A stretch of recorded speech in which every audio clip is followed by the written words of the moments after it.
એટલે કે તમે સ્વામી કોઈને માનો પછી તમારો સ્વામી થાય, તમે કાં કોઈ લૌકિકમાં કોઈ નોકરી કોઈને સ્વીકારો તો તમે એના નોકર થયા, અથવા તમે સ્વામી પદને તમે ધારણ કરો કે આ મારો સ્વામી, જેમ પતિ પત્ની છે, પતિને વરણ કરે કે આ મારો પતિ છે તો એ પતિ છે, બાકી એમને એમ નથી.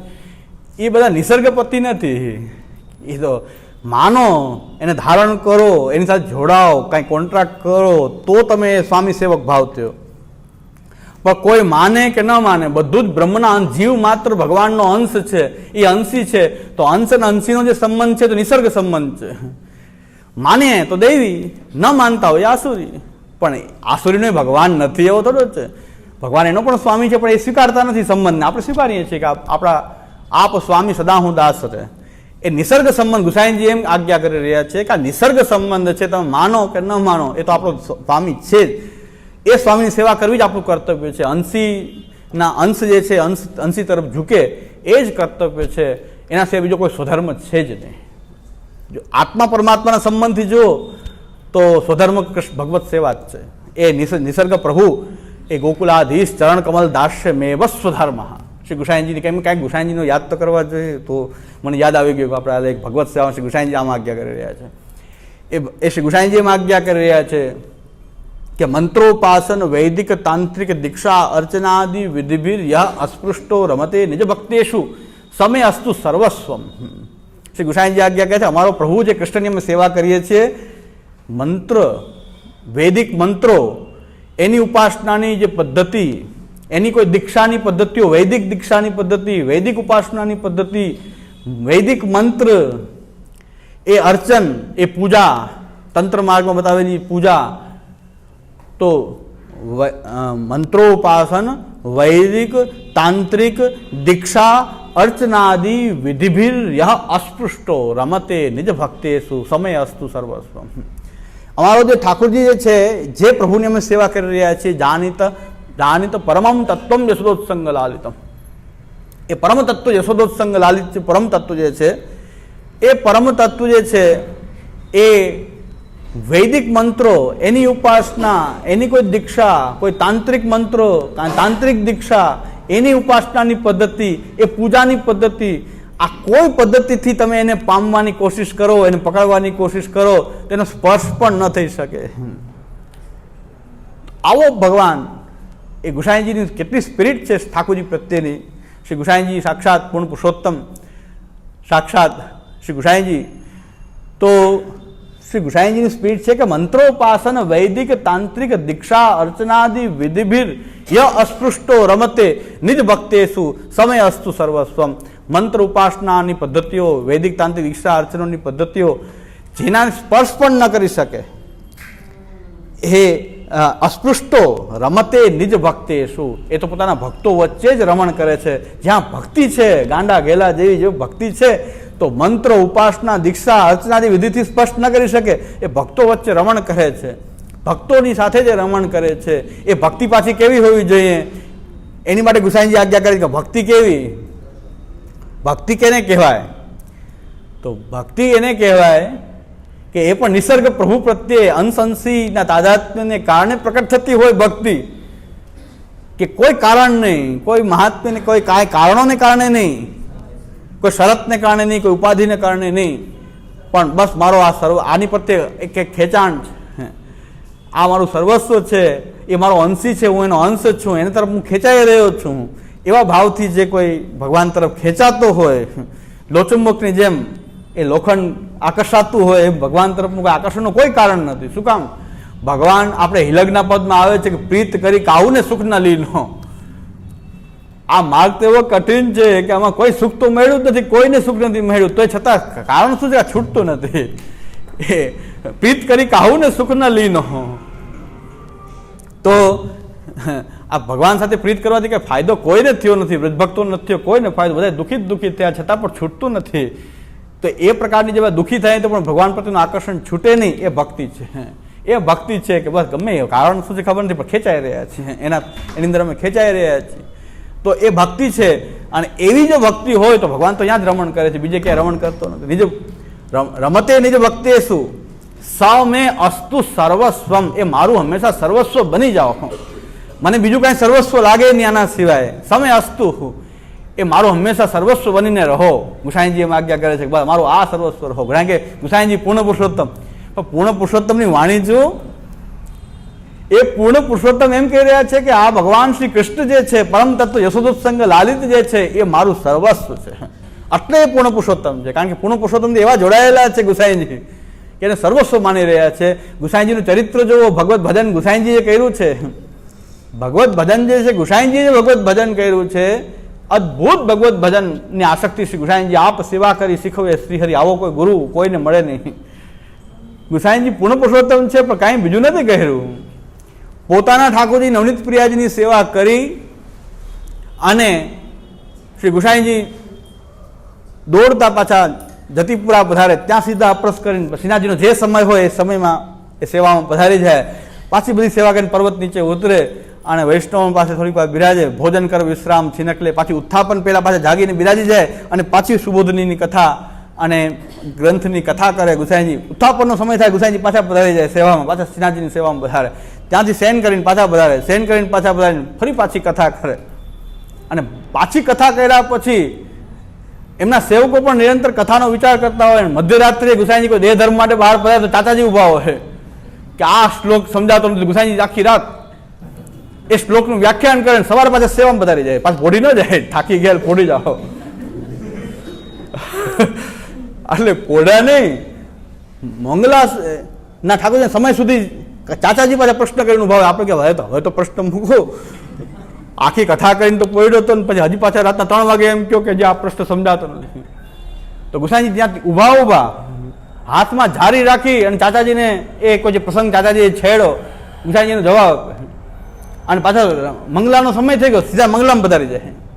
તો આ પુરુષોત્તમ પ્રકટ થઈને આ કર્યું છે. પુરુષોત્તમનો જરાય સમય જ નથી ગુસાઈજી પાસે. સેવાયાંબા કથાયાંબા સિવાય ગુસાઈજી પાસે કોઈ સમય નથી. અકબર બાદશાહ ગુસાઈજી પાસે આવ્યો અને બહુ કે કાંઈક તો માંગો, આપને કાંઈક ધરું, મારી ઈચ્છા છે, કાંઈક ધરું. બિરબલની બેટીની વાર્તામાં આવે છે. તો ગુસાઈજી એમ કહે છે હવે રાજા કહી રહ્યો છે કે કાંઈક આપ મારું સ્વીકાર કરો. તો કે 4 ઘડી કે 5 ઘડીમાં ગોકુલથી જતીપુરા પહોંચાઈ જાય એવો ઘોડો હોય. ગુસાઈજીની દ્રષ્ટિ કેવી છે કે બાદશાહનો ડાયરેક્ટ ઉપયોગ કરવો નહીં. કાંઈક ફેસિલિટી આપે છે તો કાંઈ એમને કે ભાઈ આગળ છત્ર ચમર આપી દો તો હું લઈને ફેરા કરું. અત્યારે બધા એવા છે છત્ર ચમર લગાવે છે, કોઈ ન આપે છત્ર ચમર પોતે લગાડી લે. અરે ભાઈ રાજાઓ આપતા હતા છત્ર ચમરનું સમાન આપતા હતા, હવે રાજા ન આપે, રાજાને છત્ર ચમર નથી અત્યારે, એમને ફરે. અત્યારનો રાજા તો છત્ર ચમર વગર ફરે, બુલેટ પ્રૂફ ગાડીઓ રાખીને. પણ છત્ર ચમર પ્રાચીન રાજાઓ છે પોતાનું સન્માન ગુરુને અર્પણ કરતા તો છત્ર ચમર લગાવી દેતા. પણ ગુરુને એવી ટેવ પડી કે છત્ર ચમર કોઈ આપણું મહાત્મ્ય ન થાય, તો છત્ર ચમર વાળું જો મહાત્મ્ય ન થાય એટલે પોતે લગાડી લે. એમાં ખરીદવામાં શું વાંધો, છત્ર ચમર ખરીદીને ફેરા કરે. એક બાજુ ઊભા રાખી દે, 2 જણા આમ ઊભા રહે સતત. અને એક મારા સીતા આપણે તો એવા છે કે બિરાજે પછી છત્ર ઉપર ફરતું જ રહેવું જોઈએ આમ, એટલે ઉપર આમ ફરવાનું, પાછળથી હાથેથી ફેરવવાનું.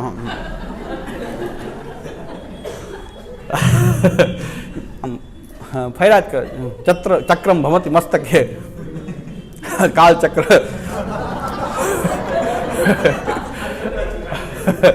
એટલે ગુસાઈજી કીધું મને છત્ર ચમર આપી દો, આ આપી દો, ફોજ આપી દો. ગુસાઈજી કીધું કે એક ઘોડો તમારે બહુ ઈચ્છા હોય એવો ઘોડો કે 5 ઘડીમાં જતીપુરા પહોંચાડી દે. તો આ જે સમય જાય છે જતીપુરા પહોંચતા જે ટાઈમ લાગે ઓછો લાગે, 4 થી 5 ઘડીમાં જતીપુરા પહોંચી જાય. અને એ ઘોડો પ્રાપ્ત થયા પછી ગુસાઈજી રોજ શ્રીનાથજી સેવામાં પધારતા એવો ઉલ્લેખ છે વાર્તામાં. પહેલા અમુક સમય પધારી શકતા હતા, પછી અહીં સેવા પહોંચી, અહીં ગોપીવલ્લભ ભોગ ધરી, નવનીત પ્રિયાજીને વહેલા શૃંગાર કરી ગોપીવલ્લભ ભોગ ધરી અને પાછા એ ઘોડામાં પધારતા ગુસાઈજી ત્યાં શ્રીનાથજી, અને શ્રીનાથજીને પાછા એ શૃંગારમાં રાજભોગમાં પહોંચી જતા ગુસાઈજી. કારણ કે ઘોડો એવો આવી ગયો ને પછી સમય બચી ગયો. ગુસાઈજી મારે એક કામ છે કે બીજી બહુ ફેસિલિટી કંઈ આપવી હોય તે ઘોડો એવો આપી દો કે 4-5 ઘડીમાં પહોંચે. બિરબલની બેટીની વાર્તામાં એવું મેં વાંચ્યું. ગુસાઈજીને હજી એવી ભૂખ છે કે સેવા ઓછી થાય છે કે ઘોડો આવી જાય તો જલ્દી પહોંચી જાઉં ત્યાં. ખાલી વાહન વ્યવહારનું જે અત્યારે જે બસ હોય ને એ પ્રકારની રાજાની સુવિધા કેટલી લીધી ગુસાઈજીએ કે આ ટ્રાન્સપોર્ટેશન માટે સમય ઓછો થઈ જાય. આપણે કેમ બસમાં બેસી જાય, ગવર્મેન્ટની બસમાં બેસી જાય, ગુસાઈજી ત્યાં ઘોડો માંગી લીધો કે એવી ઘોડો મને આપો તો હું બેસી જાઉં. એ પાછું જતીપુરા જલ્દી પહોંચાઈ જાય, એટલે બીજું કોઈ કારણ નથી નહીં કે ઘોડા લઈને આખો સવારી કરા કરું. જતીપુરા કેમ જલ્દી પહોંચાય? તો પોતાના ઠાકોરજીની સેવા, ઘરના ઠાકોરજીની સેવા, શ્રીનાથજીની સેવા, પછી બે અનુસરમાં કથા, અને એમાંય કથા પૂરી છે મધ્યરાત્રિ તાતાજી જેવા કોઈ પાછા આવે તો પાછી તોય પાછી ગુસાઈજી ના નથી પાડી કે અત્યારે તો હવે સુવા દો. ગુસાઈજીના ખવાસે એમ નથી કીધું પોઢવા દો, જેને પરિશ્રમ થાય. ગુસાઈજી આખી રાત કથા. આવા ગુસાઈજી પરમ કૃપાલ શ્રી વલ્લભ નંદન કરત કૃપા નિજ હસ્ત દે માથે જે જન શરણ આય અનુસરહી ગહી સોપત શ્રી ગોવર્ધનનાથ. પોતાની પાસે રાખ્યા નથી, બધાને ગોવર્ધન ધરણ ચરણાને પહોંચાડી દીધા. આ બધાને ભેગા નથી કર્યા ગુસાઈજી. ગહી સોપત શ્રી ગોવર્ધનનાથ પરમ ઉદાર ચતુર ચિંતામણી રાખત ભવધારા ભયો જાત હે ભજ કૃષ્ણદાસ કાજ સબ સરહી જો જાને શ્રી વિઠ્ઠલનાથ. હવે આવા ગુસાઈજીને ખાલી જાણી લીધા ને, એની સેવા કથામય જીવન શૈલીને જાણી લીધી ગુસાઈજીને. ત્યાં ગોવર્ધનનાથજીને સોંપશે. ગુસાઈજીના ચરણ પકડશો તમે ક્યાંય બીજે જશો જ નહીં, ગોવર્ધનનાથજી પાસે જ જશો, એમાં કોઈ શંકા નથી. એટલે ભજ કૃષ્ણદાસ કાજ સબ સરહી જો જાને શ્રી વિઠ્ઠલનાથ. આ ગુસાઈજીના સ્વરૂપને તમે જાણી લીધું તો બસ બીજું કાંઈ તમારે કરવાની જરૂર નથી. ગુસાઈજીને પકડવાની આવશ્યકતા છે. એવા ગુસાઈજીનો પ્રાકટ્ય ઉત્સવ આપણને શ્રી ગુસાઈજી પરમ કૃપાલુ કહેવાય છે. પરમ કૃપાલ શ્રી વલ્લભ નંદન કરત કૃપા નિજ હસ્ત દે માથે. પરમ કૃપાલુ છે ગુસાઈજી. પરમ કૃપાલુ પણ ગુસાઈજીનું એ છે કે ઠાકોરજી બતાવ્યા શ્રી મહાપ્રભુજીએ. શ્રી મહાપ્રભુજી ઠાકોરજીના સ્વરૂપનું જ્ઞાન કરાવ્યું, કૃષ્ણના સ્વરૂપનું ખૂબ જ્ઞાન કરાવ્યું, પણ મહાપ્રભુજીના સ્વરૂપનું જ્ઞાન તો શ્રી ગુસાઈજી જ કરાવ્યું છે. મહાપ્રભુજી તો પોતાની કૃષ્ણદાસ હશે, વલ્લભ હશે, હિતમ વચ. આ તો હું તો કૃષ્ણનો દાસ. મહાપ્રભુજી પોતાના સ્વરૂપનો પ્રકાશ તો કર્યો નથી, ખાલી કૃષ્ણ પર. ગુસાઈજીની પરમ કૃપાલુતા એવી છે કે ગુસાઈજીએ શ્રી મહાપ્રભુજીના સ્વરૂપનો અનુભવ કરાયો. કૃષ્ણાશ્રમ છે, કૃપાનિધિ છે, આ તો અદયદાન દક્ષસ છે. એ શ્રી મહાપ્રભુજીના સ્વરૂપનું યથાર્થ જ્ઞાન શ્રી ગોપીનાથજી અને શ્રી ગુસાઈજી સૌંદર્ય પદ્ધતિ શ્રી ગોપીનાથજીએ અને શ્રી ગુસાઈજીએ એનો વિસ્તાર કરીને સર્વોત્તમ સ્તોત્ર, નામરત્નાખ્ય, સ્ફૃત કૃષ્ણ પ્રેમામૃત અને વલ્લભાષ્ટક, એ શ્રી ગુસાઈજીની પરમ કૃપાલુતા દેખાઈ રહી છે. કે મહાપ્રભુના સ્વરૂપનું જ્ઞાન આ ત્રણ ગ્રંથ ન હોત તો મહાપ્રભુજીને આપણે શું જાણી શકત? આપણે કૃષ્ણાશ્રિતા પણ ખબર ન પડે. તો આ મહાપ્રભુજી આપણને છોડતા જ નથી. આ શ્રી સર્વોત્તમ સ્તોત્રનો પાઠ વ્યવસ્થિત થઈ જાય તો શ્રી મહાપ્રભુજી તો આપણી સાથે જ બિરાજી રહ્યા છે, ક્યારે છોડશે જ નહીં શ્રી મહાપ્રભુજી. એવો અનુભવ થવા મળે સર્વોત્તમ સ્તોત્રથી કે મહાપ્રભુજી ક્યાં દૂર છે આપણાથી. તો શ્રી મહાપ્રભુજીનું આવા સ્વરૂપનું જ્ઞાન શ્રી ગુસાઈજીએ કરાવ્યું. શરણાગતિનું સાચું સ્વરૂપ શ્રી ગુસાઈજીએ જે વિવેક ધર્યાશ્રય અને કૃષ્ણાશ્રયમાં જે ગૂઢ છે એ શરણાગતિનું હજી ગૂઢ સ્વરૂપ જે શ્રી ગુસાઈજીએ ભક્તિ હંસમાં પ્રકટ કર્યું. ભક્તિના સ્વરૂપને શ્રી મહાપ્રભુજીના ભક્તિનું સ્વરૂપ શું છે, આ ભગવત ભજનનું સ્વરૂપ શું છે, એની માટે ભક્તિ હંસ, ભક્તિ હેતુ નિર્ણય અને ભક્તિ જીવનમ, આ ત્રણ ગ્રંથ ભક્તિ માટે શ્રી ગુસાઈજીએ આપ્યા. તો ભક્તિના સ્વરૂપનું, શરણાગતિના સ્વરૂપનું પિતૃ પ્રવર્તિત પથવિચાર સુવિચારક એ શ્રી ગુસાઈજી છે આપણા. એ ગુસાઈજીનું પ્રાકટ્ય ઉત્સવ આપણે બધા આનંદથી મનાવીએ અને શ્રી ગુસાઈજીનો આપણી પર એવી કૃપા કરે કે આ ભગવત ભજન જે આપે અમને આ ભગવત ભજન આપ્યું છે. અને ગુસાઈજી એમ કહે છે કે ભક્ત સૂતો નથી, સૂવે છે તો ભજન કરે છે. આ ભગવત ભજનનું આટલો વિસ્તાર, આ 112ની છાતી હોય, સૂવું એટલે ભગવત ભજન. સૂવું પણ ભગવત ભજન છે ભક્તનું. તો કારણ કે ભક્ત સૂવે છે સવારે સેવા સુંદર થાય એટલા માટે સૂવે છે કે સવારે આખી રાત જો પછી માલા લઈને બેસે ને સવારે જોકા કહે, સેવામાં જોકા આવે. આખી રાત જો માલા લઈને બેસી જાય ને તો સવારે સેવામાં જોકા આવે નહીં. અમારો ભક્ત થોડીક વાર સૂઈ જાય છે, સૂવે છે તો પણ સવારે સેવા સારી રીતે કરી શકે એટલા માટે સૂવે છે. એટલે ભગવત ભજન એ કાર્ય. સૂવું પણ ભગવત ભજન હોય તો હવે ક્યાં ભગવત ભજન છૂટવાનો સવાલ છે? સૂવું પણ ભગવત ભજન છે. ભગવાન માટે સૂતા હોય, સેવાર્થ સૂતા હોય તો સૂવું પણ ભગવત ભજન છે. તો ભગવત ભજન આપણું ક્યારેય છૂટતું નથી.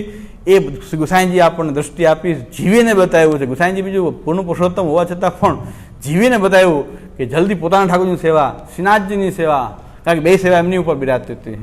શ્રી ગુસાઈજી ઉપર બિરાજતી, આપણી ઉપર શ્રીનાથજીની સેવા બિરાજતી નથી. કોઈ કહેતા નહીં અમે તો પાછા નાસ્તા હતા. અરે ભાઈ તમારી પર નથી બિરાજતી, ગુસાઈજી પર તો એ બિરાજતા હતા. શ્રીનાથજીની બે સેવા એને કરવાની, તમે તમારા ઠાકોરજી મગ્ન રહ્યો એટલું ઘણું જ છે. એટલે હા પાછું ઘણાને મોકો મળે હતા. ગુસાઈજી પધારતા હતા ને ત્યાં ગુસાઈજી પધારતા એની પર બિરાજતા હતા શ્રીનાથજી. એની જવાબદારી હતી શ્રીનાથજીની સેવા. તમારી પર તો કાંઈ જવાબ તમે નહીં જાઓ ત્યાં શ્રીનાથજીની સેવા નહીં થાય એવું નથી. ગુસાઈજી ઉપર તો સેવાની આચાર્ય હોવાથી એ પરંપરાથી ગુસાઈજી શ્રીનાથજી પણ એમને પ્રાપ્ત છે. એટલે બે ઠાકોરજી મારી તત્પરતાથી સેવા કરી. તંજાઈ સત્તમ શ્રી ગોવર્ધન. તોય શ્રી ગુસાઈજીને હંમેશા દુઃખ હતું કે નવનીત પ્રિયાજીની સેવા કરું છું, શ્રીનાથજીને જગાવવાની સેવા થતી નથી, ક્યારેય બહુ ઓછી થાય છે. શ્રીનાથજીને જગાવવાનું બહુ ઓછું મળે, મંગલામાં બહુ ઓછું મળે જવા. નવનીત પ્રિયાજીની સેવા કરે તો હજી સંતોષ નથી થતો કે શ્રીનાથજીની સેવામાં ઓછું જવાય છે. મંગલા આરતીની આર્યા મોકલાવી કે રોજ આ બોલવી, મારી આ આર્યા જો શ્રીનાથજી સન્મુખ બોલાઈ જાય તો રોજ મારી શ્રીનાથજી સવારે મંગલા મારી યાદી થઈ જાય, મંગલમ મંગલમ બ્રજભૂમિ મંગલમ. ત્યાં આર્યા રોજ શ્રીનાથજી સન્મુખ બોલાશે તો મારી એ મંગલાની સેવા પણ ત્યાં શ્રીનાથજીમાં થાય કે સવારે શ્રીનાથજી મારી યાદી કરે. તો આ મંગલા આરતીની આર્યા આપણે ગુસાઈજીએ ત્યાં પધરાવી છે. કોઈ સંતોષ નથી, સેવાથી ક્યારેય સંતોષ નથી શ્રી ગુસાઈજીને. આ શ્રી ગુસાઈજી મહાપ્રભુજીના પુત્ર થવાની યોગ્ય આ છે. અને એ વલ્લભકુલની આ દિવ્ય પરંપરા આપણને બધાને પ્રાપ્ત થઈ છે, મને એકલે નહીં, આપણે બધાને પ્રાપ્ત થઈ છે. આપણે બધા શ્રી મહાપ્રભુ ગુસાઈજીના વંશજ છે. એ ગુસાઈજી આપણા છે અને એ ગુસાઈજી આ પરંપરા આપણને આપી. યહ સુખ ભજન પ્રતાપ તેજ છે, છિન્ન ઈત ઉત નટ રહો.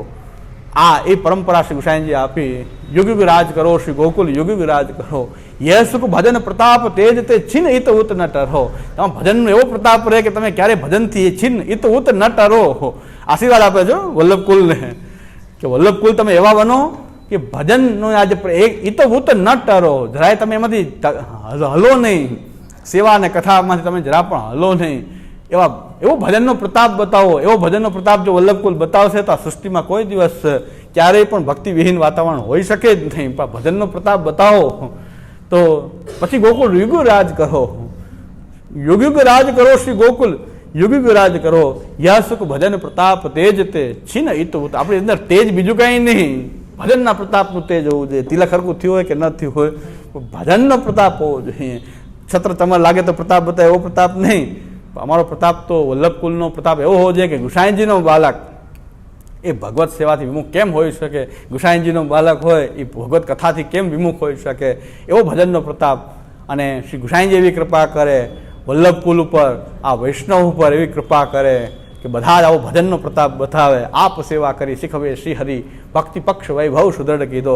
આ ભક્તિ પક્ષનો વૈભવ સુદૃઢ નથી, એ સુદૃઢ બને. આપણે બધા એના સુદૃઢ બનાવવા માટે, આ ભગવત ભજન માટે આપણે અધ્યયન કરીએ, પ્રમેય રત્નારણો ભણીએ, આપણી ખામીઓ સુધારી અને પાછા ગુસાઈજીના માર્ગે ચાલીએ. અને ગુસાઈજીનો માર્ગ એ જ મહાપ્રભુજીનો માર્ગ છે. એટલે શ્રી ગુસાઈજીનો પ્રાકટ્ય ઉત્સવ આપણે આજે મનાવ્યો છે આ રીતે. ભલે પ્રસાદ નથી તો જલેબી ઉત્સવ, મોટી મોટી જલેબીના બોર્ડ બેનર લાગી ગયા અત્યારથી. આવો આવો જલેબો અને હોર્ડિંગ લગાવ્યા છે જલેબીના, મોટા હોર્ડિંગ લાગ્યા જલેબીને, જલેબાના. આ કઈ પ્રકારનો ઉત્સવ મનાવી રહ્યા છે ખબર નથી પડતી આપણને. સામગ્રી ગુપ્ત રાખવી જોઈએ, સામગ્રી બતાવવી જોઈએ નહીં, સામગ્રીની વાત પણ નથી કરાતી. આપણે જલેબી બોલતા નથી, ના હોર્ડિંગ મારી દીધા. ક્યાં પહોંચી ગયા આપણે? આ કે શું કરી રહ્યા છીએ ભાન નથી આપણને.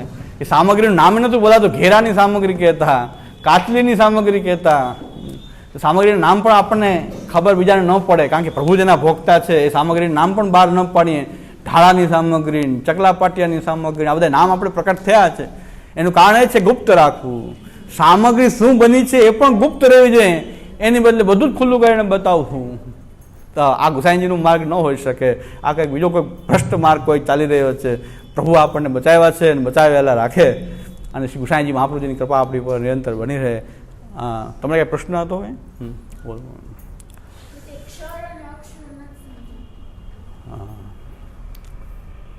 જો આખો પ્રપંચ વિવેક છે ને, ક્ષર, આખો પ્રપંચ વિવેક લેશું ને, જેટલું ભણશું ને ક્ષર જગત, ક્ષર જે નાશશીલ જે પદાર્થ દેખાઈ રહ્યો છે, ક્ષરતી ઇતિ ક્ષર, જે ક્ષરણ કરે એટલે કે જે નાશવાન દેખાઈ રહ્યું છે એ બધું જગત જે છે એ ક્ષર છે.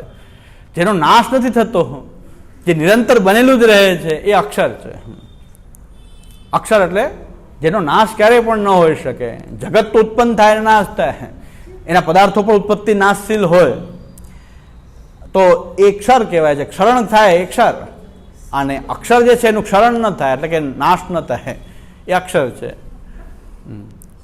અને આખો પ્રપંચ વિવેક આપણે લેશું ત્યારે આખો વિસ્તારથી અને સમજશું ક્ષર જગતને.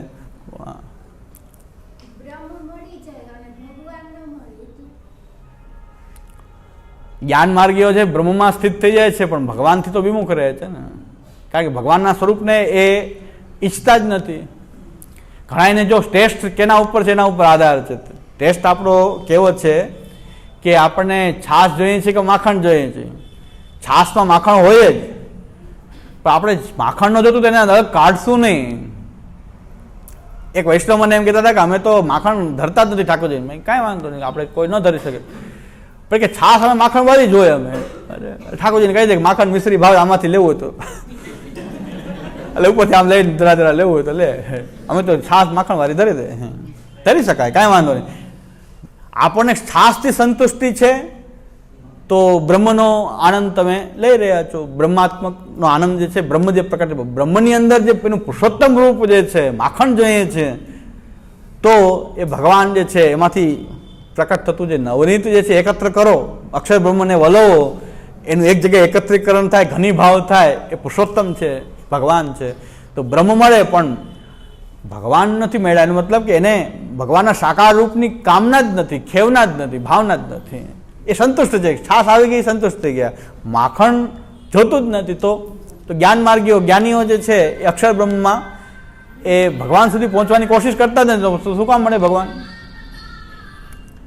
પણ ભક્ત જે છે એમ કહે છે કે બ્રહ્મ મળ્યો પણ ભગવાન ન મળ્યો, તો બ્રહ્મ સંબંધ લીધું પણ ભગવાન ન મળે તો શું કામનું? એટલે એ એટલો ફેર છે. કોઈ કલેક્ટર હોય, એ કલેક્ટરને ઓફિસમાં મળવું અને કલેક્ટર સાથે વ્યક્તિગત સંબંધ ધરાવવો, એના સામર્થ્ય, કલેક્ટરના જે પાવર્સ જે છે એના તમે સંતુષ્ટ થઈ જાઓ. ઓફિસમાં જાઓ, એના પાવર્સ જે છે, સામર્થ્ય છે, એની શક્તિ જે છે એને તમારે સંતુષ્ટ છે. કારણ કામ જ કઢાવવું હોય કલેક્ટર પાસે, પણ કલેક્ટરની વ્યક્તિ તરીકે કોઈક ચાહનારો પણ હોય, એને એના પોસ્ટની કિંમત નથી પણ એ વ્યક્તિ તરીકે ચાહતો હોય, પછી પોસ્ટમાં હોય કે ન રિટાયર્ડ થઈ જાય તો એને ચાહતો હોય, એ એક અલગ કોઈ એનું પાસું છે. કલેક્ટરના બે પાસા છે ને, એક વ્યક્તિ તરીકેનું પાસું છે, એક એનું સામર્થ્યનું પાસું છે. તો સામર્થ્યથી ઘણા સંતોષ થઈ જાય કે ઓફિસમાં કામ થઈ ગયું એટલે કલેક્ટર આપણે બીજું શું કામ છે, મળે કે ન મળે. ઘણા એમ કહે કલેક્ટર મળે કે ન મળે, પણ એનું આ કામ છે થઈ જાય કે થઈ જશે, ફોનથી થઈ જાય, ચિઠ્ઠીથી થઈ જાય, થઈ ગયું તો આપણે કાંઈ વાંધો પટાવાળાને મળીને આવી જાય કે આપણે કામ થઈ ગયું, પટાવાળો હોય કે કલેક્ટર શું કામ છે, આવે કે ન આવે. પણ વ્યક્તિ તરીકે ચાહનારા પણ હોય છે. કલેક્ટરનો કોઈ મિત્ર હોય, કોઈ એના પરિવારના સભ્ય હોય, તો એ પર્સનલી કલેક્ટર ન મળે ત્યાં સુધી સંતોષ ન થાય. એમ આપણે ભગવાનના એટલા ખાસા ખવાસ છે કે પુરુષોત્તમ ન મળે ત્યાં સુધી આપણે એની પોસ્ટની શક્તિ, અક્ષર બ્રહ્મ છે, ભગવાનની શક્તિ છે, અમે એનાથી સંતુષ્ટ નથી. અમે ડાયરેક્ટ એની સાથે રહેવા માંગીએ છીએ. અમે રાજના ખાસા ખવાસ રે, મુક્તિ મન ન આવે રે, નીચે રાબડી થકી ગરીબ લોક રે, ભોગીને ન ભાવે રે. અમે તો સાક્ષાત એને વ્યક્તિગત સંબંધવાળા છીએ, બહુ અંતરંગ ખાસા ખવાસ છીએ. એટલે એટલો ફરક છે, બાકી કાંઈ નહીં છે. તો બે એ વસ્તુ એ કે નહીં, એક શક્તિનું સામર્થ્ય છે ત્યાં, એક એનું પોતાનું વ્યક્તિરૂપ છે, સ્વરૂપ છે. હા, શું કહે તમે? હા, વિવેકનો અર્થ છે છૂટું પાડવું. દરેકને છૂટું પાડીને સમજી રહ્યા છીએ ને, પ્રપંચને, જીવને, સારા સાર, ખરાબ સારું, કલ્યાણ અકલ્યાણ, એને જુદું પાડવું. પ્રપંચ સત્ય છે કે અસત્ય છે, એ મિથ્યા છે કે સત્ય છે, એ વિચાર કરવો એ વિવેક છે. બે ઘણા કે મિથ્યા કહી રહ્યા છે, કોઈ કહી રહ્યા જગત સત્ય છે, તો જગત સત્ય કે મિથ્યા એનો વિવેક આપણે શું નક્કી કરશું? બેમાંથી નક્કી શું કરવું? સારું અને ખરાબ બે વસ્તુ છે, એમાં શું ગ્રહણ કરશું? એક મિથ્યા કહી રહ્યું છે, એક સત્ય કહી રહ્યું છે, તો વિવેક છે એના સાચા સ્વરૂપને સમજવું. વિવેકનો અર્થ છૂટું પાડીને બીજા મિથ્યા જે અપસિદ્ધાંત છે એનાથી છૂટું પાડી એના સાચા સ્વરૂપને સમજવું એ વિવેક. વિવેક વસ્તુ હરિ સર્વ નિજેચ્છાતક કરી છે એ અલગ વસ્તુ છે, અને વિવેક શબ્દ જે શું કહેવા માંગે છે, છૂટું પાડીને સમજવું, એને અપસિદ્ધાંત દૂર કરી સિદ્ધાંતના રૂપમાં પ્રપંચ શું છે એ સમજવું. એટલે નિરક્ષીર છે એ વિવેક ઉપરથી નિરક્ષીર કે ભાઈ હંસ જે છે એ બે ભેગું થઈ ગયું છે, એક મિથ્યા કહી રહ્યું છે, એક સત્ય કહી રહ્યું છે, સત્ય સમજવું કે મિથ્યા સમજવું એનો વિસ્તારથી વિચાર કરીને કાંઈક ગ્રહણ કરવું એ આપણો વિવેક છે. તો પ્રપંચ વિવેક એવો શબ્દ વાપરો ચાલુ પડશે. કોઈ આ વિચાર નથી કર્યો ક્યારેક વિવેક શું કામ, પણ મારી મતિ પ્રમાણે ઉત્તર આપું છું. બહુ ઓથેન્ટિક કેટલું હોય ભગવાન જાણે, ક્યાંય બહુ દાવ પૃથક ભાવે. વિવેકનો અર્થ પૃથક કરવું, પૃથક્કરણ કરવું એટલે વિવેક. એ જ હું કહું છું, છૂટું પાડીને સમજવું એનું નામ જ વિવેક છે. કારણ કે જગત વિશે જેટલા બધા ખ્યાલો છે, હજી જો વિસ્તાર થશે તો હજી તું એક ખાલી ચાર્ટ મૂકી દઈશ કે ભાઈ કે જગત પાસે શું શું કહેવા માંગે છે, વિવેક રાખવો પડે કે ન રાખવો પડે. કેટલા બધા મત છે જગત માટે. મહાપ્રભુજી પણ કહે છે માયિકમ સગુણમ કાર્યમ તતંત્રં ચેતી નેગદા તદૈવ તત્ પ્રકારેણ ભવતી સુતેર મતમ. એટલા ગોળાળા છે, એટલા બધા મતો છે જગત માટે, એમાં સાચું શું? વિવેક વગર તો કેમ ખબર પડે? દડૈન ચરણ કેરો ભરોસો દડૈન ચરણ શ્રી વલ્લભ નગર ચંદ્ર ચટાવી सब जग माज अंधेरो भरोसो हृदय न धन और नहीं आकल में जासो सूर कहा कहे विदांधरो बिना मोल को चेरो भरोसो हृदय न चरणन के भरोसो। श्री वल्लभा, श्री गोपीनाथ जी प्यारे, श्री गोसाई जी परम